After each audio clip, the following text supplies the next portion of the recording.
મોડાસાના BRC ભવનમાં દિવ્યાંગ બાળકોનો મેગા એસેસમેન્ટ કેમ્પ યોજાયો। તો અરવલ્લી જિલ્લા શિક્ષણ અભિયાન અંતર્ગત આ આયોજન કરવામાં આવ્યું અને આ કેમ્પનો મુખ્ય ઉદ્દેશ્ય મોડાસા અને માલપુર તાલુકાના 400 જેટલા દિવ્યાંગ વિદ્યાર્થીઓનું નિદાન અને સહાયાત્મક સાધનો માટે જરૂરી મૂલ્યાંકન સાથે પરીક્ષણ કરવાનો હતો। તો દિવ્યાંગ બાળકોમાં જેમાં ચાલવામાં, સાંભળવામાં કે બોલવામાં તકલીફ હોય તેમને યોગ્ય સાધનો મળી રહે તે માટે નિષ્ણાતોની ટીમ દ્વારા દિવ્યાંગોનું નિદાન કરવામાં આવ્યું હતું।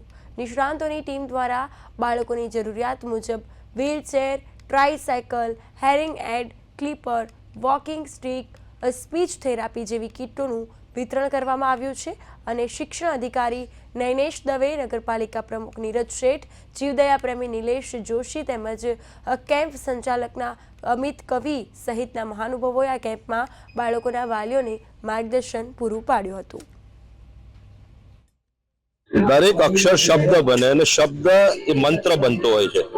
એમ દિવ્યાંગ બાળક એ વંચિત કચડાયેલો એવા શબ્દો નહીં પણ દિવ્યાંગ બાળક શક્તિશાળી અને સક્ષમ બને એવી નેમ સાથે અને વડાપ્રધાન શ્રીએ પ્રયોજેલા દિવ્યાંગ શબ્દને સાચા અર્થમાં સાર્થક કરવા માટે આજે એલિમ્કોના મારફતે સાધન સહાય વિતરણ અને પરીક્ષણ કેમ્પનું આયોજન કરવામાં આવ્યું। સાધન સહાયનું એસેસમેન્ટ કરવામાં આવશે, પરીક્ષણ કરવામાં આવશે અને ત્યારબાદ જરૂરિયાત ધરાવતા 1 થી 12 એટલે 6 થી 18 વર્ષની વય જૂથના દિવ્યાંગ બાળકોને વ્હીલચેર, ટ્રાયસિકલ, ક્રચીસ અને શ્રવણ યંત્રો જેવા સાધન સહાયના ઉપકરણો આપવામાં આવશે, જેથી દિવ્યાંગ બાળક શક્તિશાળી બને, સક્ષમ બને, સામાન્ય વિદ્યાર્થીઓ કરતા શ્રેષ્ઠ બને।